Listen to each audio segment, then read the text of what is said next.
About 3 days ago, Vladimir Putin, the president of Russia, gave a lengthy question and answer session to representatives of international news agencies at the Lachta Center in St. Petersburg. Well, yesterday, Putin was back. He gave a long speech at the St. Petersburg International Economic Forum. And then, of course, he had a further question and answer, this time principally involving Sergei Karaganov, who is a Russian academic and intellectual and person who discusses and writes about international affairs, and somebody who has been, I think, twice interviewed by Glenn Deason and myself on the Duran. Just saying. Anyway, Putin was back. He covered much of the same ground that he went over with the international news agencies. He's been so busy over the last couple of days, incidentally, that the Kremlin's translation services are now far behind. They've not yet managed to provide a complete English language transcript of his meeting with the international news agencies. And though they've, as of the time of making of this program, covered his address to the plenary session at the St. Petersburg Economic Conference, one which was almost completely about economic questions, they've not yet covered, they've not yet provided a translation of the much more interesting, at least much more interesting to me, Q&A. Having said that, we've had lots of reports about this Q&A from various media outlets, primarily, it must be said, Russian media outlets.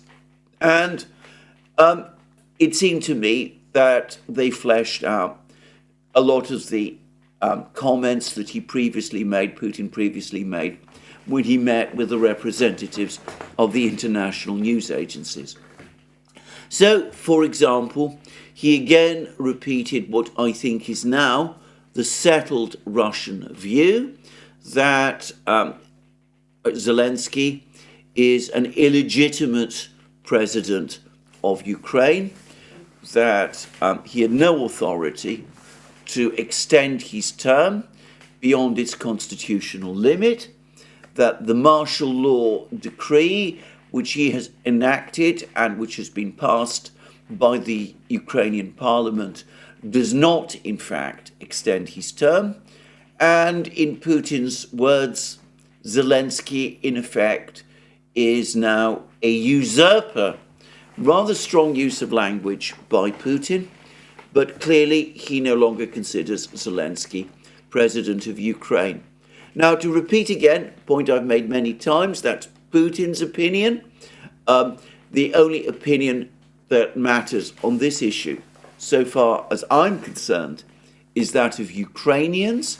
They have hardly spoken on this issue, but for the moment at least, the bodies of power in Ukraine continue to respond to Zelensky's instructions. He continues to be treated as the president of Ukraine by Ukraine's intelligence, security agencies, the various ministries of the government, and the military in Ukraine continues to obey his orders.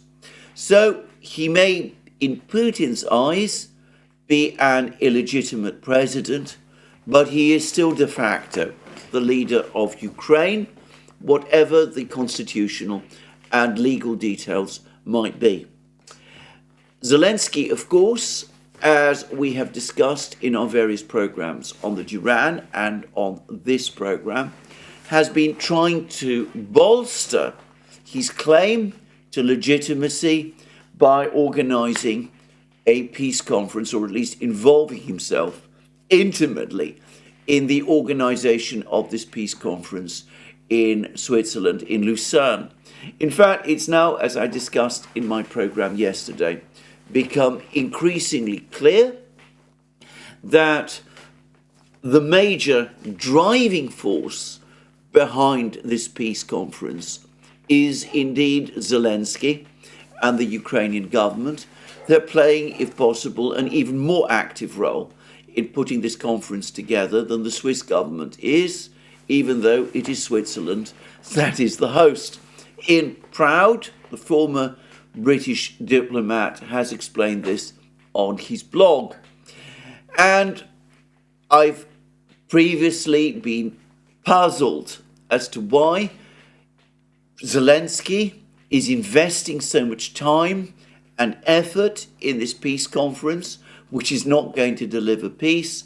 And as in fact, my colleague Alex Christoforou in our discussions in the Duran explained, and indeed on his own channel. The reason is that what Zelensky wants from this peace conference is not peace for Ukraine.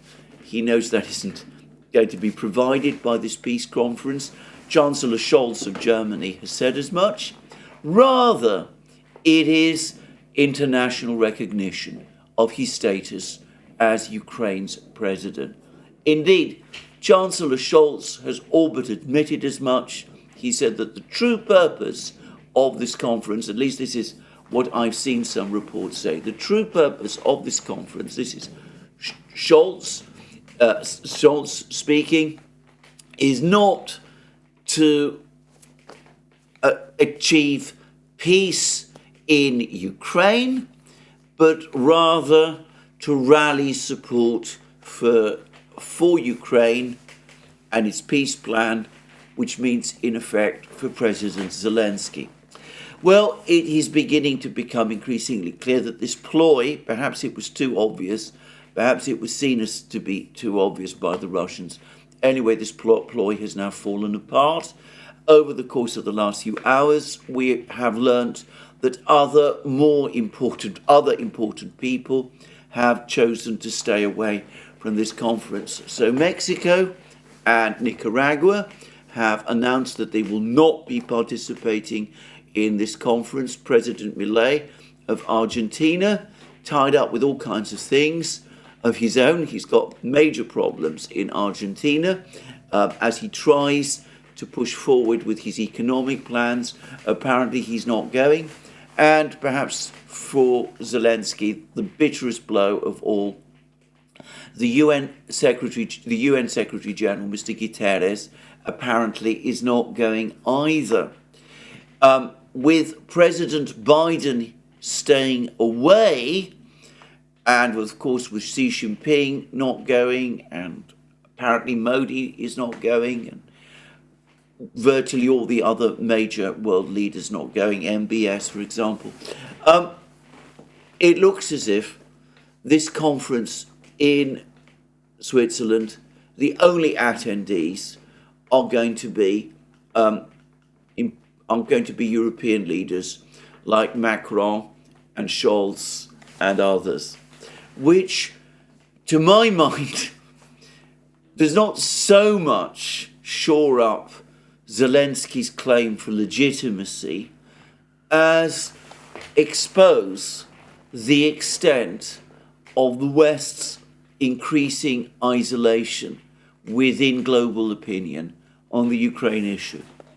Anyway, Putin, as I said, at SPIEF, spoke about Zelensky's lack of legitimacy, about the fact that he is a usurper. This kind of language obviously makes it extremely difficult to imagine that the Russians are going to open up negotiations with Ukraine. As far as Putin is concerned, the true power in Ukraine now is the United States, and it is the United States, presumably, therefore, with which he will seek to deal if a negotiated outcome is ever achieved. And Putin did leave the door open for that. Again, he accepted that there is deep mistrust between Russia and the West. He said that Russia has been consistently faced with an endless cascade of broken promises by the Western powers, that the West is not, therefore, a trustworthy partner in negotiations. But he also made the point that wars ultimately must end with agreements. That, by the way, is a questionable point of view, but anyway, that's what Putin said. And he said that however difficult it is, Russia has to deal with the partners it has. It cannot itself create its own partners in Europe. And the reality is that the Europeans and the Americans are what they are, and eventually, at some point, in some form, Russia will have to deal with them. Now, Putin, again, was fairly clear about the kind of basis upon which he is prepared to negotiate on at the moment. And I stress, at the moment, we are looking at a constantly shifting and evolving picture. But he said very clearly that Zelensky's plan is a non-starter. Well, we all know that. And that the only basis for negotiations is Istanbul Plus. The basic framework set out in Istanbul in April 2022, Ukraine outside NATO, demilitarization of Ukraine, reduction of its armed forces, protections, major constitutional and legal protections for Russian speakers. I think, by the way, that the term Russian speaker, referring to people who speak Russian as their first language in Ukraine, is becoming increasingly obsolete from a Russian perspective. It is only a matter of time before the Russians start to refer to these people simply as Russians. Just saying.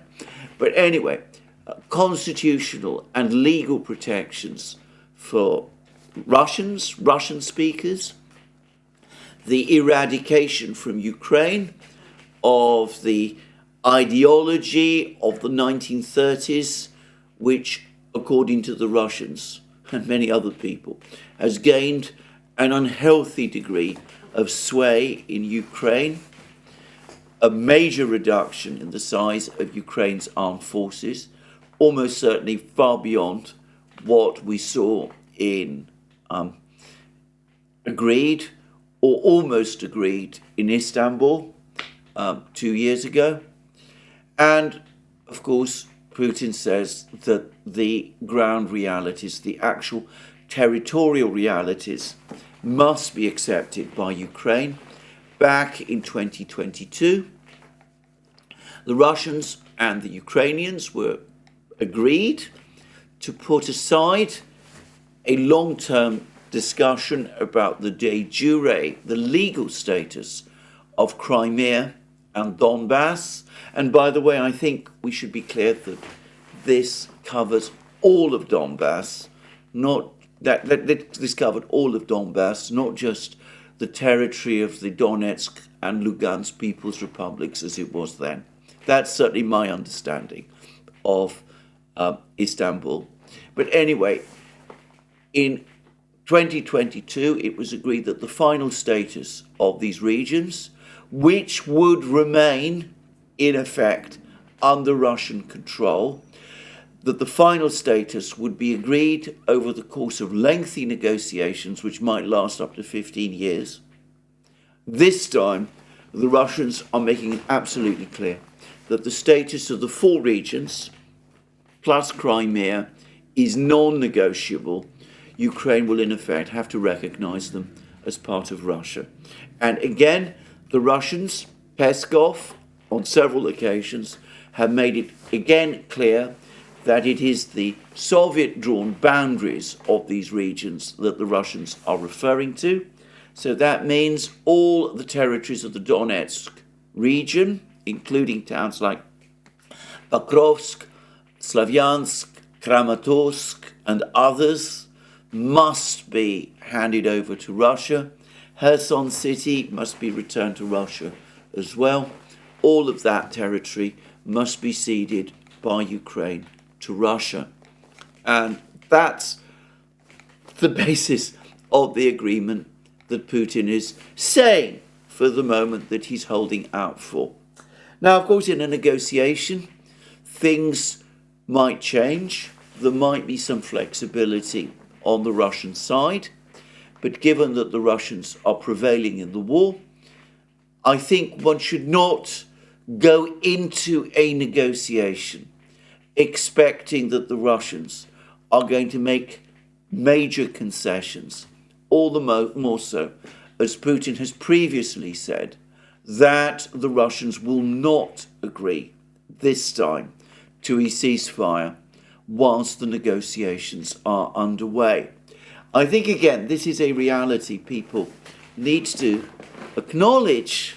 There's been much talk of an armistice, in other words, of some kind of a ceasefire. Maybe, again, the Russians can be persuaded to come round to that idea. But if they do, then it needs to be understood that they would be retreating from the position that Putin has set out previously in public statements. So that's the basis upon which Putin is prepared to negotiate about the status of Ukraine. But he has also made it clear, he did most recently in his interview some weeks ago with the Xinhua news agency before he went to China, he has made it clear that an overall settlement of the conflict in Ukraine is only sustainable in the long term, provided there is a renegotiation between the West and Russia, and this means a meaningful renegotiation of the entire security architecture in Europe. And on that question, he has the full backing of China. The Chinese government has spoken about this many times. And I suspect before long, he's going to have the backing of the BRICS states. And I would not be surprised if before long also we start to see most countries in the world, global opinion in other words, gradually swing behind the Russians on this question as well. So Putin leaves open the idea, the door for negotiations, but he clearly expects that any such negotiations will take place with the West directly, not with Ukraine. The model, in other words, will be the Paris talks between North Vietnam and the United States, which cut out South Vietnam. It will not be a negotiation such as took place previously between Ukraine and Russia, and the basis will be Istanbul Plus. It's possible that he might make some concessions on issues of territory. That might be very difficult, given that the constitution of the Russian Federation expressly precludes surrender of any part of Russia's national territory, just saying. But Putin might be prepared to make concessions on some issues, but I don't think people should hold excessively high expectations about that. Having said that, let me repeat a point I have made many times. Istanbul Plus would preserve a Ukrainian state. It might be circumscribed and reduced as compared to the Ukrainian state which existed before 2022 and certainly before 2014. But that is the price that unfortunately Ukraine is going to have to pay for a war which its leaders were incredibly unwise to lead the nation into, and which the Western powers were wholly irresponsible to lead Ukraine into as well. Anyway, Putin had more things to say. He spoke about other matters too. He made it very clear, again, that the Russian deterrent force, nuclear deterrent, is real. It's not there just for display, and that if there is a genuine threat to Russia, the Russians will activate it in accordance with their strategic doctrine. And this allows for nuclear weapons to be used when the existence or territorial integrity of Russia is at risk. And Putin pointed out that that is not the situation at the moment. And he's right. These pinprick attacks by Ukraine do not threaten Russia's territorial integrity and existence in any meaningful way. ATACMS and Storm Shadow strikes on Russian territory would not do so either. Putin made it clear that so far there's been no threats by the Russians to use nuclear weapons. They will come to something else that he said about that in a moment. But even ATACMS and Storm Shadow strikes on Russia would not in and of themselves be enough to provoke Russian nuclear retaliation. What they might do, and what the Russians have already spoken about, so from the reports I've seen, Putin didn't speak too much about it this time, what they might do is provoke Russian counter-missile strikes using conventional missiles against the territories of countries that have been involved in these missile strikes against Russia.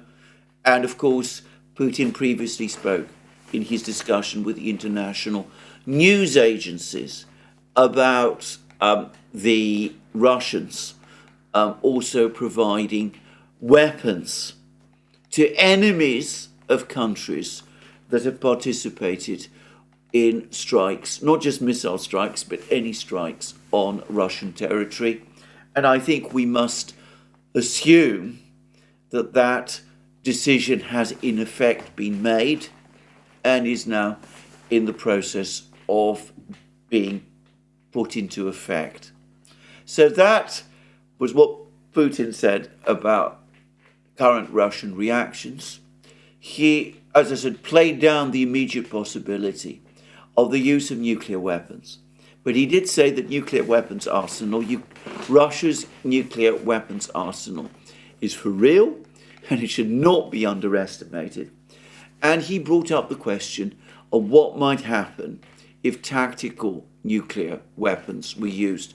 These are the short-range battlefield weapons used in a conflict situation where the fighting between armies spirals out of control and each side, or one side or the other, finds itself in a position where it must use nuclear weapons in order, as it sees, to retrieve a defeat on the battlefield which through conventional means would be irreversible.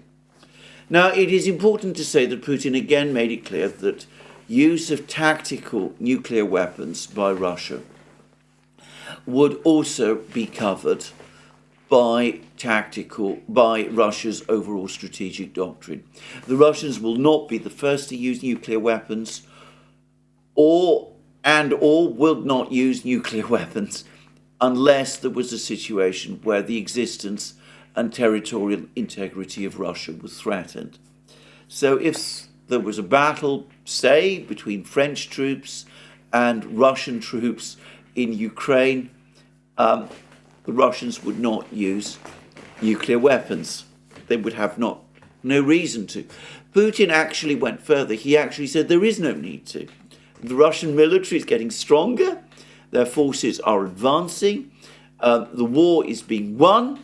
Why, therefore, would Russia want to resort to the use of nuclear weapons? But if there was a general clash between NATO forces and Russian forces in Ukraine, and if, say, US forces were committed, and it became clear that the situation was becoming critical, if, say, the US military, which Stephen Bryan, in that article I discussed yesterday, said is basically an expeditionary force incapable of taking on the Russian land army, if the United States responded by launching a major bombing campaign which extended to targets inside Russia and sought to destroy the Russian army in its entirety, provoking the Russians into using nuclear weapons because it seemed to them that the whole future of their state was a threat because of the existential challenge that this caused.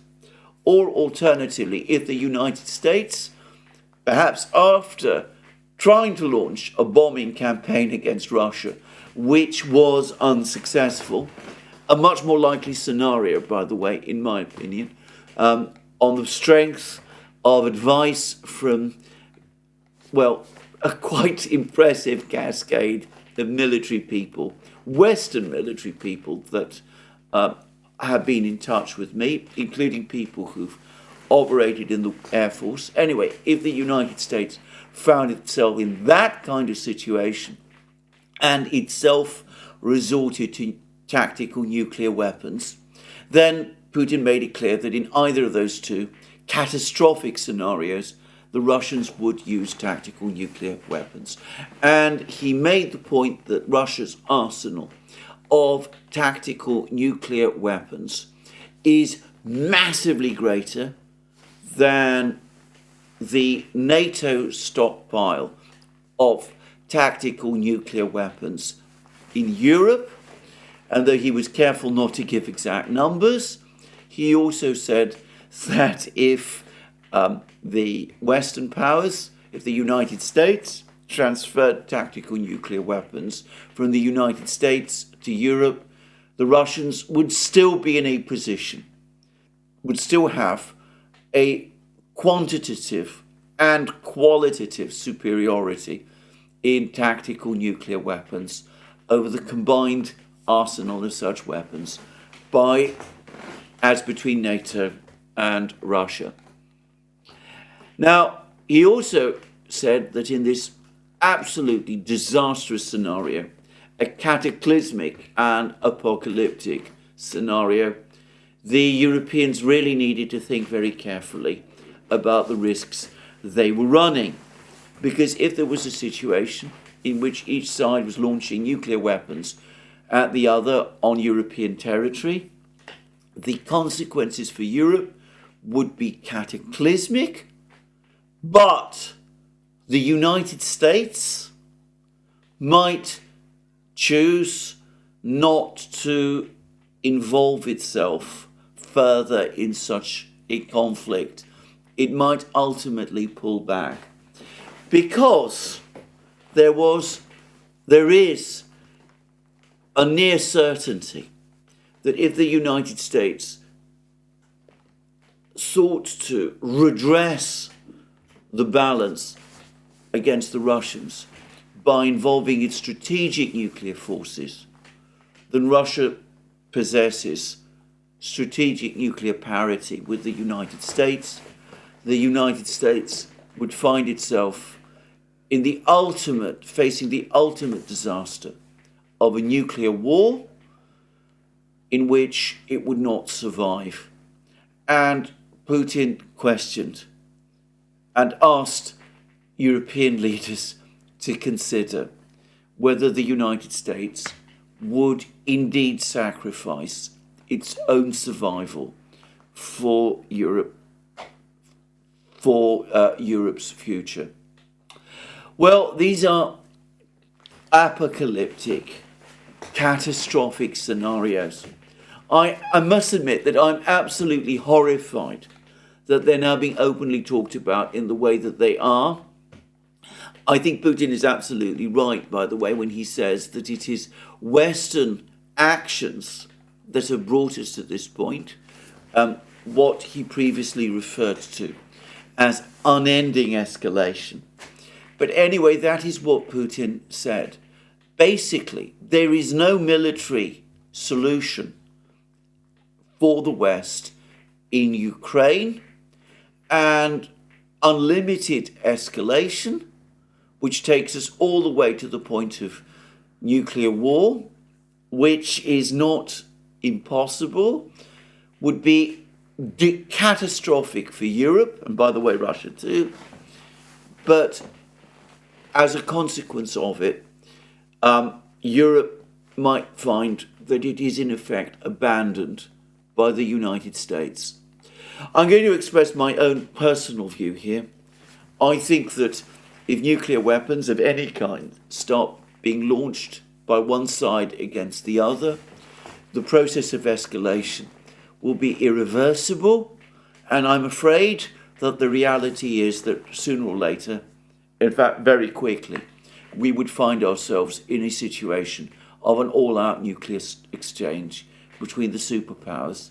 This is my own belief.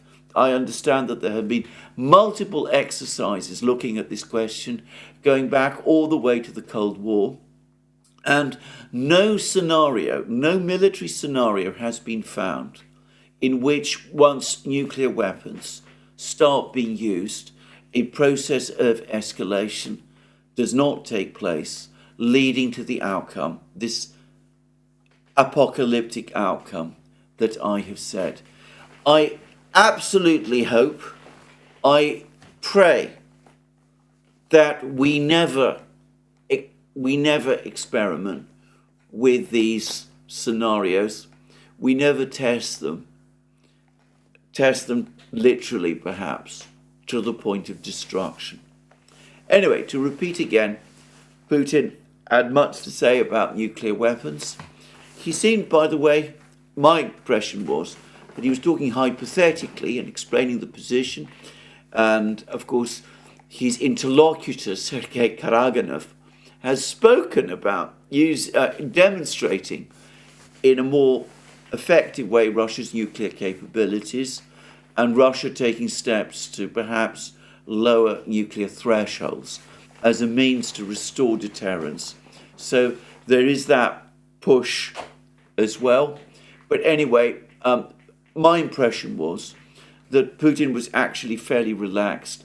He doesn't seem to really believe that these catastrophe scenarios will actually shape out. But I'm still utterly dismayed that people could be talking about them. And I am absolutely stunned, by the way, again, that the leader of Russia talks in this way, conducts an interview in a discussion before thousands of people in this plenary session. The hall in which this meeting will have taken place is enormous. Hundreds, perhaps thousands of people could be present. He talks in this way. And again, nobody in the West, media outlets there, they all seem to be entirely relaxed about this. This isn't newsworthy, apparently, that the leader of the country with the greatest nuclear arsenal is prepared to engage in these discussions and set out these kind of scenarios. And, well, if you go to the media in Britain and the United States, none of this apparently is judged newsworthy at all.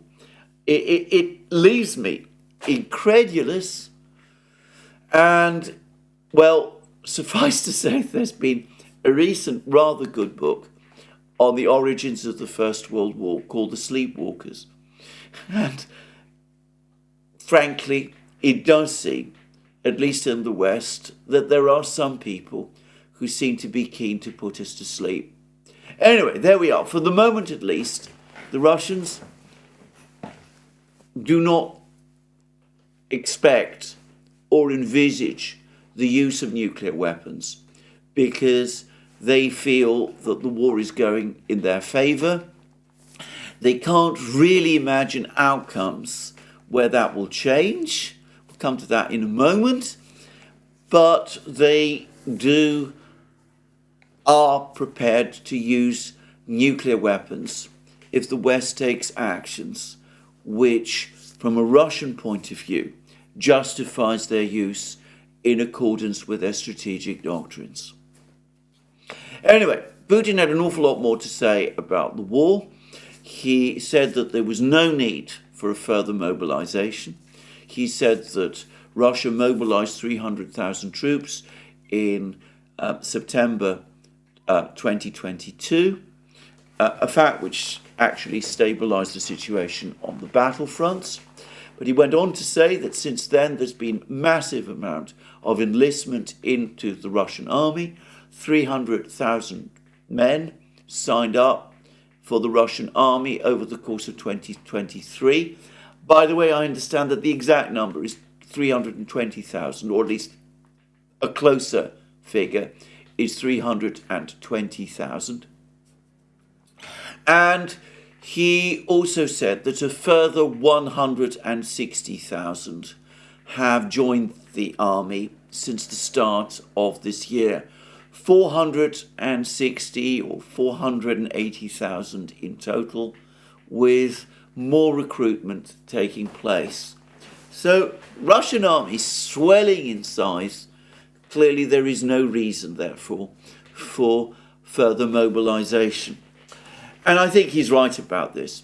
Now, beyond that, there would be, I think, economic consequences to mobilization. Now, in Ukraine, they are now mobilizing frantically to the extent that they can. Their losses are much higher than the Russian losses, at least that's what Putin says, and I think every objective, detached observer of the war can see that for him or herself. There are major personnel shortages in Ukrainian units, so they're having to push forward the mobilization process. They're having to drive forward the mobilization process. 2/3 of the staff of the Ukrainian Army's General Staff has now been apparently sent to the front lines. Apparently metro workers in Kiev and workers in all kinds of essential industries are now being rounded up and sent into the army. And this, combined with the electricity crisis, the power generating crisis in Ukraine, is leading to a collapse in industrial production. There are lots and lots of reports for this, all anecdotal up to now. We've not yet been given statistics. But there are reports right across Ukraine that the situation here is now catastrophic. Industrial production in Ukraine, of course, has already been badly affected by the Russian missile war ever since the conflict began in 2022. But the mobilization, combined with the electricity cut-offs, are making the situation absolutely critical. And in a recent program, I discussed how this, again, given the collapse in output, risks triggering further inflationary and even potentially hyperinflationary pressures, perhaps in the winter. Just saying. But anyway, Russia is in a different position. It's a much, much bigger, much more diverse population. It can also tap into workers from Central Asia and the Caucasus to make up numbers as well. But it is nonetheless the case that unemployment rates in Russia now are very low, and with the army growing in size, the available pool of workers is shrinking, and labour conditions are becoming very tight. And of course, it isn't just the army that is growing in size. The Russian deputy prime minister in overall charge of the economy, Denis Manturov, formerly the industry minister, he's given us some numbers for the total size of Russia's military-industrial complex. It seems that there are around 3.5 million people working now in the Russian military-industrial complex. The military-industrial complex added around 500,000 workers over the period of the special military operation. It is looking to recruit another 160,000. Now, for comparison, the military-industrial complex, if you can call it that, in Britain and the military-industrial complex in Germany, well, they employ something like 150,000 people. So that gives you a sense of the difference, the sheer massive difference in scale. Now, as Putin has pointed out, as he's discussed with his new defense minister, Andrei Belousov, the Russians are not expecting these 3.5 million people working in the military-industrial complex to be producing only weapons. They are expected eventually to produce consumer goods and other things as well. But with more men joining the army, with more men joining the military industries, whose primary priority is to produce weapons for the war, with a very tight situation in the labour market, that is causing issues of overheating in the economy. And the head of Sberbank, German Gref, Sberbank, of course, being Russia's biggest bank, has raised alarm bells about this. And this is why the inflation rate in Russia this year is going to be certainly above 4%, the 4% target, probably closer to 5% by year end. Now, this is a problem. It is not a crisis, not remotely, and there is still slack in the workforce. At least not slack, there is still lots of people doing other things in the agricultural economy, in the civilian goods industries, in the consumer goods light industry, all of that, and services. Not everybody, far from everybody in Russia, is being conscripted into the war. But suffice to say that if Russia were on top of the recruitment processes that are going on in the army now and in the defense industries, if it were to throw in and add a big extra mobilization drive, a conscription drive, well, it could be done. The Russian economy and Russian society could absorb it, but it would increase the stresses. It would result in further overheating, which is something which the Russians, obviously, for good reason, want to avoid. So this is a factor that Putin didn't discuss, but I have no doubt at all it is playing a part in Russian calculations. Certainly the Russians will not allow themselves to be put in a position, the same sort of position as the Ukrainians are, where men are being taken off the production lines so that they're not producing shells or machines for the war and are being sent to fight at the front, with a result that production in the factories behind in the rear starts to fall. The Russians are not going to let that happen. So, no mobilization. It would be an unpopular act in terms of Russian society. It is not needed.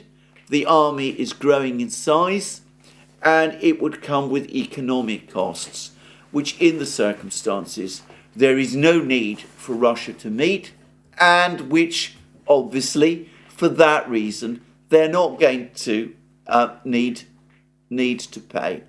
So, no mobilization. Now, Putin, however, at that point, addressed head-on the issue constantly brought up by lots of people. It's brought up in questions that we get here on the Duran, on live streams, the questions that you often find all over the media in Russia itself. Many people in Russia ask these questions. They say, well, why are you taking your time to the extent that you are in the war? You're not prepared to mobilize. You still have huge forces that remain uncommitted. Why are you taking your time, given especially that all that does is that it provides the West with further room, maneuver space to escalate in the way that they're doing? And Putin took that on, straight on. He said basically this: yes, we can accelerate the tempo. We can advance faster, take more territory more quickly. He didn't speak, I think, he didn't use an expression like big arrow offensives, but perhaps that could be done. But he said that the Russians are not going to do that, because doing that would incur unacceptable levels of losses, that it would mean sacrificing large numbers of troops, and this isn't something that he, as president of Russia, or the military in Russia, the general staff and the staff of the defense ministry, think is necessary or justified. The general staff and the military have a plan for winning the war. The plan is playing out well. Things are progressing in accordance with it, and therefore there is no reason to change things. It is again the philosophy of make haste slowly, festina lente, what Caesar Augustus advised his generals to do. Don't rush. Take things at their correct course. If you move forward too fast, you might achieve fast results, but you will pay an almighty price for doing so. And that might create unacceptable costs going forward. And I think that behind all of that, again, there is confidence on Putin's side and on the Russian side that the war is going well. The Russians have seen all of these things that the Western powers are doing, the various schemes and plans, the sending of trainers, the talk about deploying troops, the aircraft deployments, all those sort of things. But they understand that these are symptoms of panic and confusion and despair on the part of Western governments. They cannot crank up military production to the levels that the Russians have already done. And of course the Russians are probably, in fact they're definitely going to crank up production rates even further. The Russians are advancing in Ukraine. There is no force or group of forces that the West can deploy that can reverse this. And the Russians also are conscious of something else, which is that by acting in this unhurried way, they are building up and training and modernizing their army as well. More and more officers learning how to conduct war, more and more troops trained and experienced in the conduct of war, more and more equipment provided, re-equipping the army, not just for the war in Ukraine, but for the long term. Development of weapons massively accelerated. And as Putin, Belousov, and Manturov would probably all say, the industrial base, Russia's industrial base, strengthened in aggregate, leading to a major strengthening overall of the economy. So, keep doing what you're doing. It's working. Don't let yourself be panicked by the West into doing things that might risk the ultimate objective of winning the war and of making Russia stronger at the same time. Now, having said all of that, Putin did also say this. He said that the West should not, however, assume that it will always so. He said that Russia looks at all scenarios, and this is a direct quote for him, at some point, Russia will have to begin to be in a hurry. So for the moment at least, they're not rushing, but that might not be so always. At some point, Russia will have to begin to be in a hurry. So please don't ignore my and my friends' arguments. We don't ignore anything. We are looking at all scenarios. So the Russians might at some point, if the situation changes and becomes more threatening, they reserve the right to themselves to accelerate the tempo if they have to. But they're not going to let themselves be panicked or provoked into doing it when there is no need, and when doing so might turn out to their disadvantage. It was overall a fascinating series of comments by Putin, in some ways the most revealing that he has made for a long time, and it gives a clear insight into his thinking at this stage in the war. He's clearly feeling increasingly confident. At one point, by the way, he even gently alluded to another Russian wartime leader, none other than Joseph Stalin. He referred to Stalin by his first name patronymic, Yosef Vissarionovich. And I can't help but wonder whether Putin, deeply historically minded as he is, and of course this is very much a characteristic of Russian society in general, whether he and his officials have been thinking very much about the way in which the Second World War was conducted by the Soviet Union, and how in the end, with which the Soviet Union won.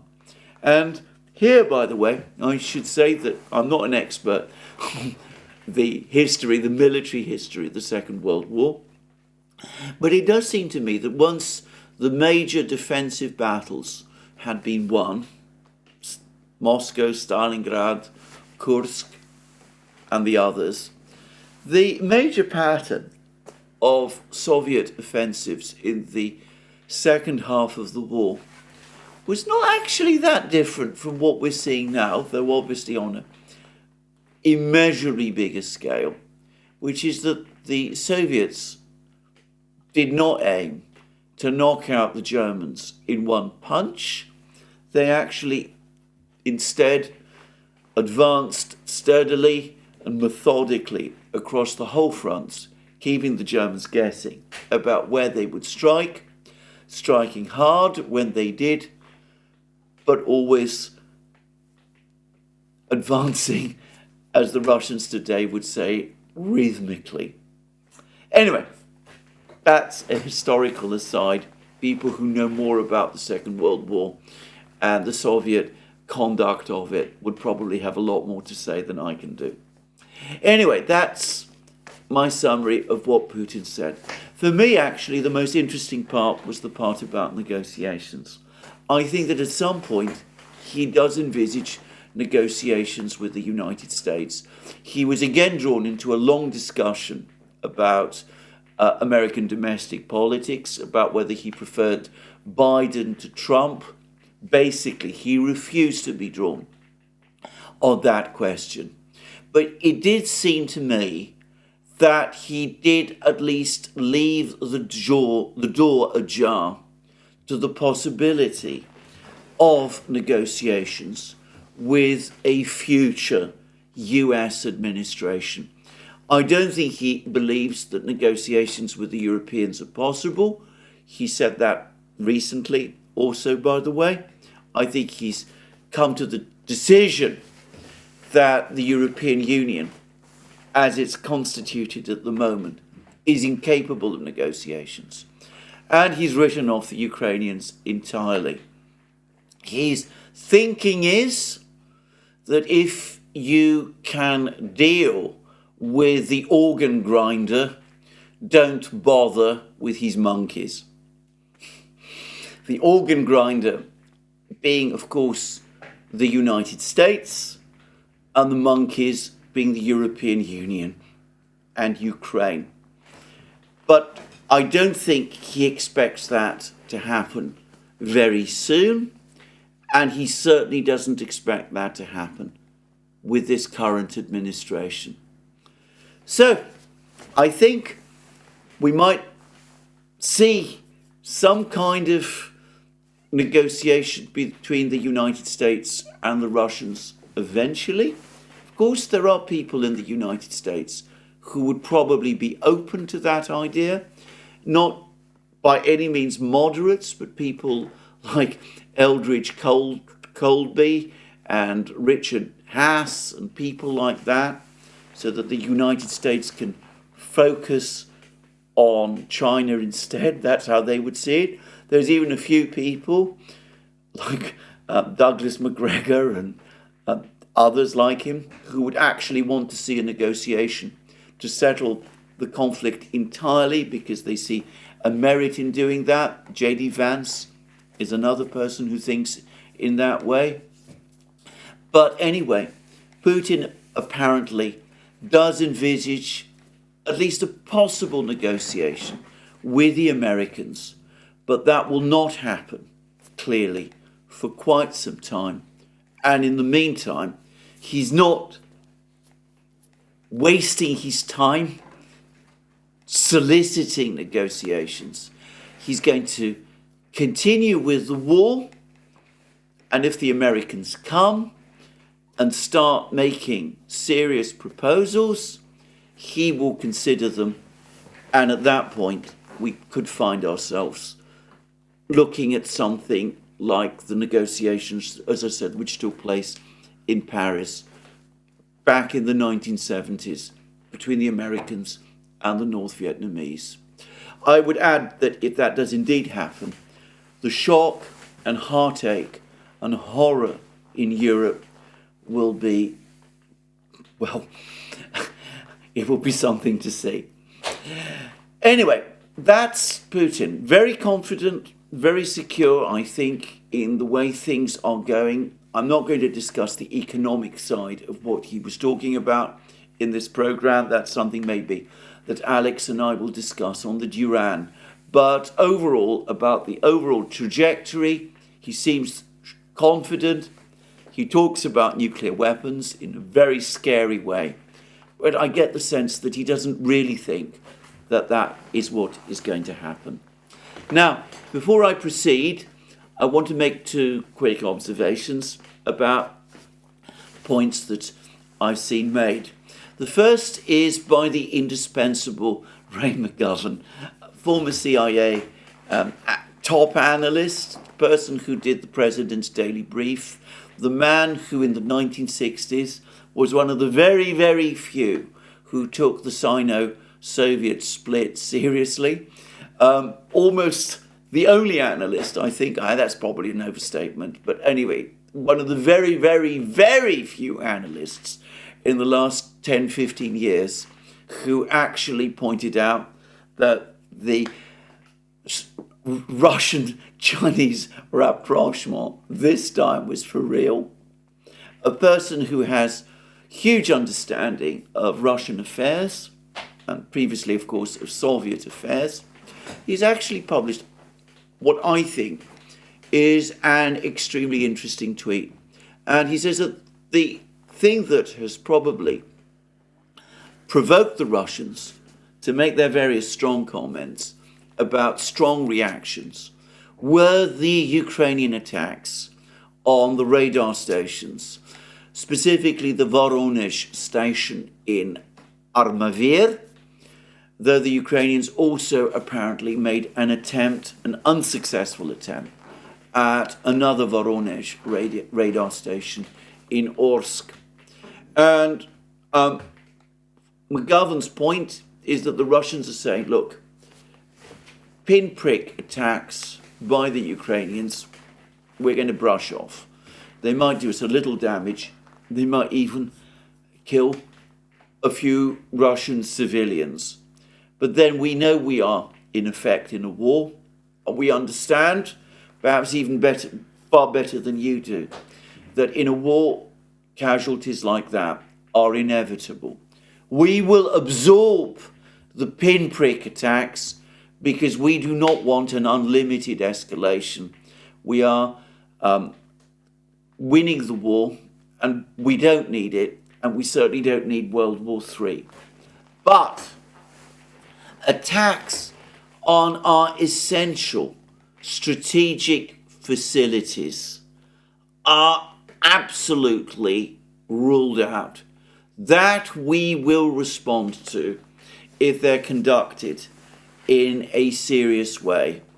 And obviously, if the United States and the Western powers start assisting Ukraine or directing Ukraine to conduct attack and strikes and scalp and storm shadow and Taurus strikes against such facilities, well, the Russians will respond, as they've said they will. I think my own view is that the Russian red line on cruise missile strikes is perhaps more widely drawn than that. But I think McGovern probably is correct that it is those attacks on the radars, ineffective though they might in themselves have been, that alerted the Russians and provoked the Russians and caused them to make the strong reaction that they have. I would also add, and I think implicit in Ray McGovern's comment, which by the way has come in the form of a statement on X, a message on X. I think implicit in Ray McGovern's message, X message, is that the Russians have probably been communicating with the Americans about this.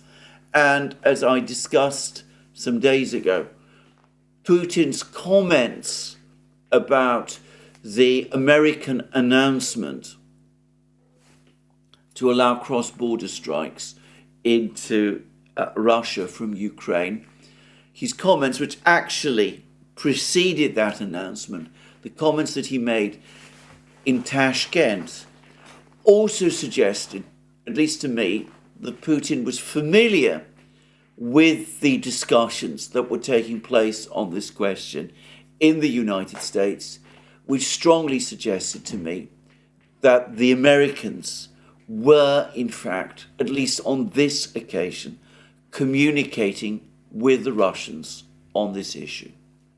So I think Ray McGovern probably is, in fact, almost certainly is, onto a good point here. Now, the other is about the situation with the Mirage 2005s that Macron has just announced are going to be delivered to Ukraine. Now, he's apparently saying that they will be delivered to Ukraine by the end of this year. That will, of course, depend a great deal on the pilot training program and the progress of it. There is a withering article in the Daily Telegraph, of all places, essentially strongly critical of this idea of this idea of sending the Mirage 2005s.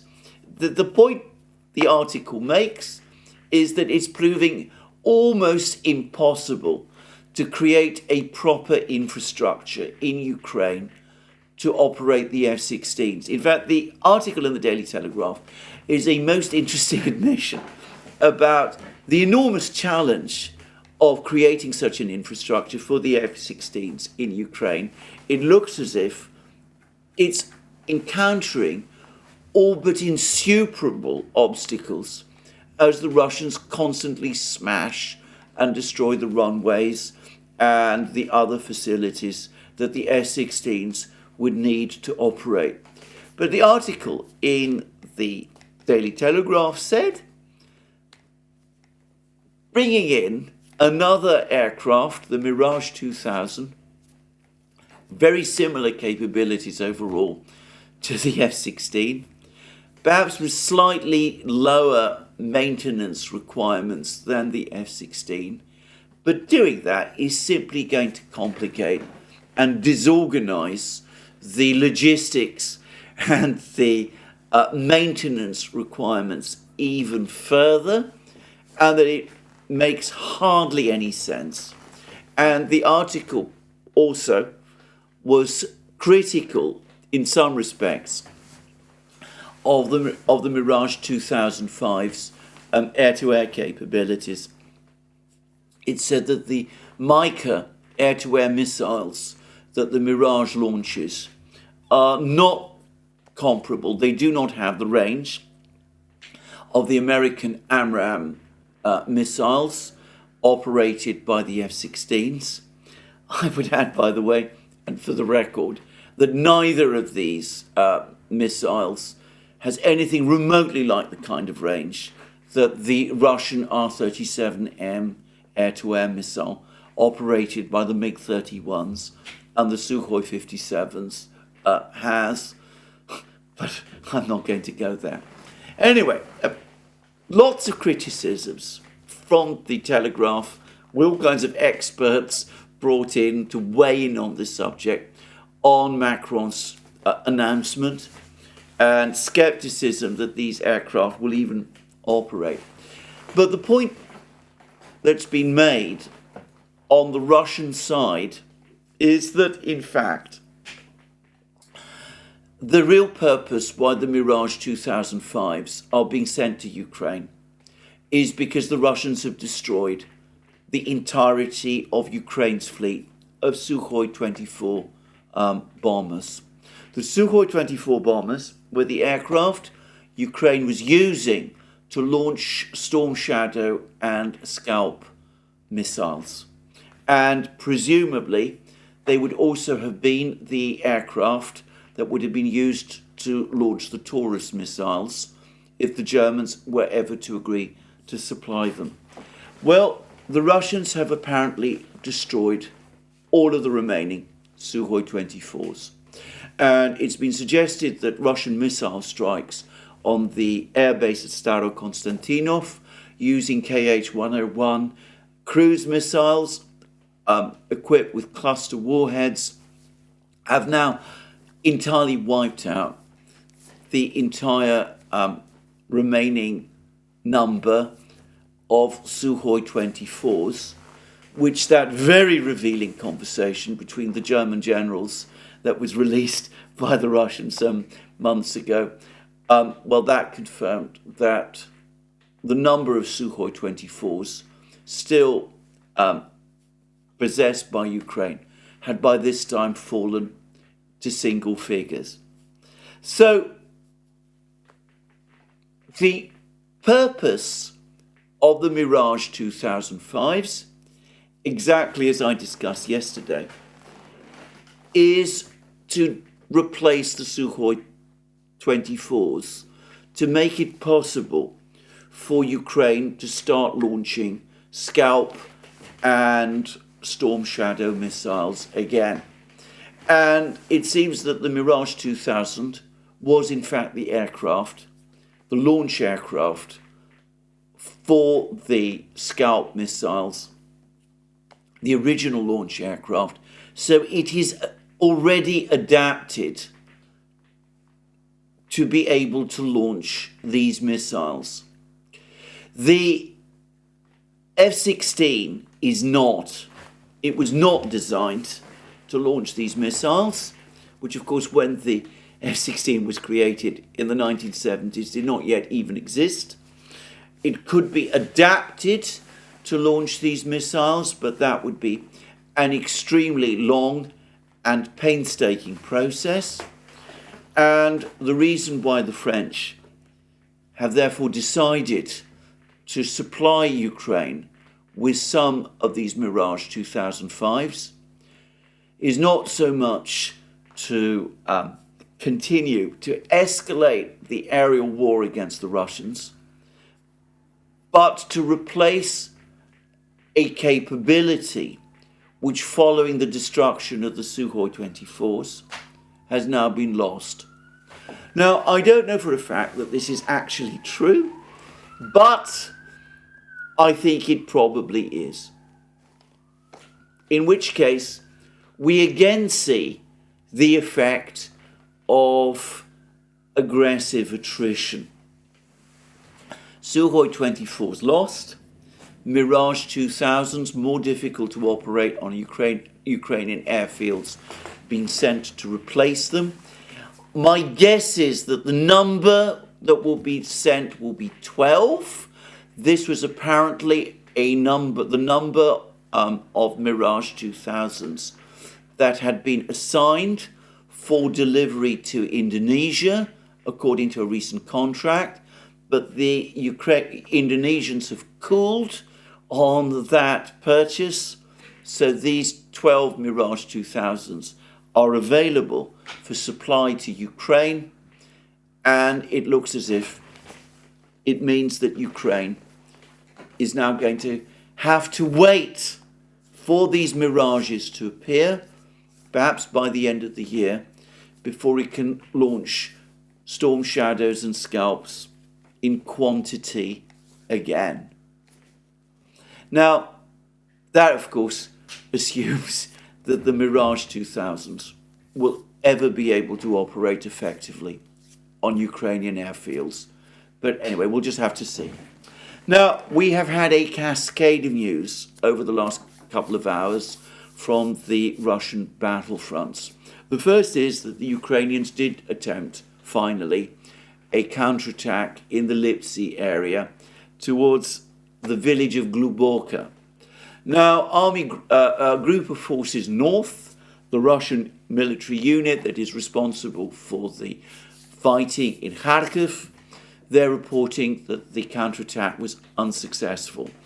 From what I can see, when we talk about a counterattack, we're talking about an attack carried out by perhaps a company of soldiers, perhaps 100 men, with maybe 2 infantry fighting vehicles, both Bradleys. By the way, and for the record, I haven't seen any reports for some time now of Ukraine operating any BMP infantry fighting vehicles left over from the Soviet Union. All of the relatively few numbers of infantry fighting vehicles that Ukraine has been using, that I've seen in film and pictures now, are Bradleys. And given that there were only about 200 of them initially sent to Ukraine, and that the Americans apparently are only providing replacements for those that have been lost, that perhaps illustrates the extent to which Ukraine has suffered catastrophic losses in its fleet of armoured vehicles. Just saying. But anyway, what appears to have been a relatively small attack by the Ukrainians in the Lipsy area, one that hardly lived up to the claims of a big Ukrainian offensive, and one which the Russians seem to have had no difficulty brushing off. There is actually quite a lot of film of this attack whilst it was underway, and you could see one of the Bradleys moving around and apparently it was destroyed. Just saying. Now, at least Group of Forces North say that it was. Now, Group of Forces North continues to make claims of further Russian advances in the industrial area, in one of the big factories there in Volchansk, north of the Volcha River, and that they're still gaining more ground, hundreds of meters of ground every day in the eastern part of northern Volchansk. Again, there's a lot of people who are very skeptical about these claims. They point out that the Akhmat forces, which interestingly have now been deployed to this area, have been carrying out FPV drone attacks on areas in the citadel and the industrial area, on Ukrainian positions. It seems to me that this is entirely consistent with the information we've been getting from Group of Forces North. Some see the fact that attacks are taking place in this area as proof that the Russians don't control some of the territory that Group of Forces North say they are. I don't see this myself at all. In fact, I don't understand the point people are making. But anyway, that's seems to me the overall situation. Ukrainians tried some kind of a counterattack in Lipsy with few forces, the Russians still advancing in Volchansk. Now, perhaps one ought to say that this attack in Lipsy was so underpowered that maybe it should be understood more as a reconnaissance in force by the Ukrainians trying to assess the strength of Russian defences before a real offensive is launched, rather than an offensive itself. That, it seems to me, is a fair explanation of what has happened. But anyway, whatever is going on in Kharkov, it is massively overshadowed by news from Chasov Yar. It's now widely acknowledged, including by Ukrainian sources, that Ukrainian troops have retreated from the central and eastern area of the micro-district that lies to the east of the aqueduct. So in this area, in the central part of Chasov Yar, in the central front of Chasov Yar, the eastern front of Chasov Yar, the Russians have made a very significant breakthrough. It's confirmed by film, including film that was made on the spot. We can see Russian troops advancing without any sign of Ukrainian resistance through the eastern and central parts of the micro-district. It looks as if Ukrainian resistance in the micro-district is collapsing. This has been a horrific battle, but it looks like it is finally coming to an end. Now, it's been suggested that the Ukrainian troops that have retreated into the eastern bloc of the micro-district might be looking for some way to retreat to the western part of Chasov Yar on the other side of the aqueduct. We'll see whether that happens, we'll see what the Russians do, whether the Russians try to prevent them doing that or what the Russians do. But if that is indeed what is going to happen, then it looks as if the battle for the micro-district is ended, and the Russians, at the same time, clearly have established a significant foothold west of the aqueduct, south of Chasov Yar. There's some people who now question whether they've achieved the same on the northern flank of Chasov Yar.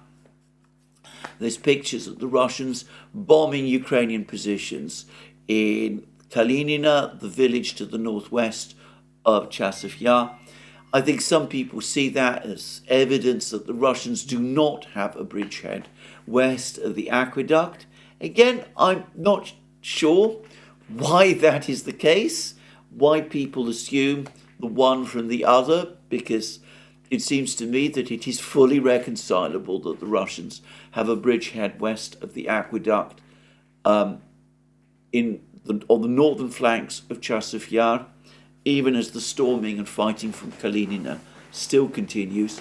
But one way or the other, it's also now, I think, acknowledged that Kalinina is about to fall anyway, because the Russians have now advanced towards Kalinina from the south, the east, and the north, and that the Ukrainian troops in Kalinina are going to have to retreat very quickly, because if they fail to do so, they could be trapped.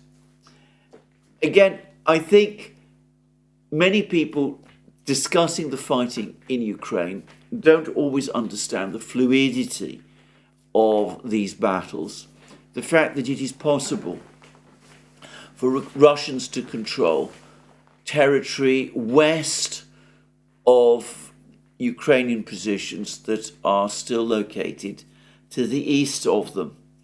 And it takes time for positions to be consolidated fully.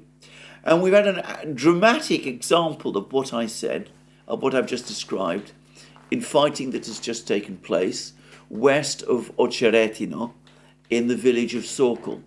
This is a village which the Russians are storming, and there's a road that leads through this village, and there's an incredible film in which we see a Ukrainian Bradley advancing on the road towards the west, and a Russian BTR armoured personnel carrier advancing along the same road towards the east. And the two vehicles pass each other by along this same road. There is some kind of exchange of fire between these two vehicles, almost when they're, abreast of each other, but they don't stay and fight each other. Obviously, the commanders of each of these vehicles have their orders, so they just drive past each other along the same road, and the Ukrainians move to the east of the Russians, and the Russians move to the west of the Ukrainians. Anyway, the ultimate outcome of that battle apparently was that the Bradley was destroyed, but the BTR was able to land the section of Russian infantry that it was carrying, and there are reports today that the Russians have largely, almost entirely captured the village of Sokol to the south of Ocheretino. The Russians continue, by the way, to advance in the Avdiivka area altogether. They seem to be continuing to advance in Karlovka, though we've had less news from there recently. But they also apparently now are coming very close to the point of capturing Novo-Alexandrovka as well. Ukrainian defenses in this area have basically collapsed following the fall of Avdiivka.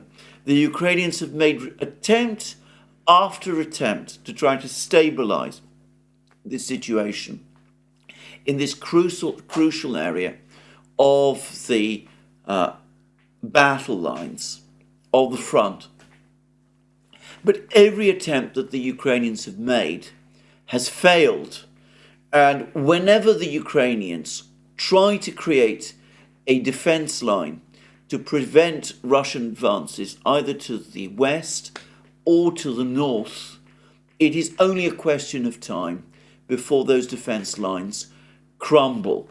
And we've seen this with the fall of Nitailovo, the imminent fall of Sokol, the likely fall within the next couple of days of Novo-Alexandrovka, and, well, the fall at some point over the next few weeks of Karlovka as well. Now, further south, Krasnogorovka, this battle continues. I think that the Russians have relatively few troops in Krasnogorovka, but they are still advancing, and there's pictures of a large building that they seem to be storming. I gather that the Ukrainians are still holding out in this northwestern area of Krasnogorovka. The battle there seems to have been given by the Russians a lot less priority than the battles elsewhere. And further south, the Russian Defense Ministry has now confirmed that Paraskovievka, village to the west of Novomikhailovka, has fallen, that the Russians are in control of that village, and the 79th Brigade, the curmudgeonly 79th Brigade, which is defending in this area, they say that the fight is now on for Konstantinovka, the next village west of Paraskovievka, and that the Russians have broken into this village. The 79th Brigade is also complaining that the Russians are about to cut the road between Konstantinovka and Vuhledar to the south, and that they've reached a place 7 kilometers south of Konstantinovka on this road, and it seems that there are insufficient Ukrainian troops to defend there. If the Russians cut this road, the situation of the Ukrainian troops in Vuhledar is going to become significantly more difficult. That road is going to be cut fairly soon anyway, or so it seems to me. One way or the other, we're likely to see a major Russian advance in southern Donetsk as well. So, big news on the battlefronts today. Major Russian breakthrough in Chasov Yar, micro-district. Well, maybe it's not about to fall, but the days of its fall are now coming closer.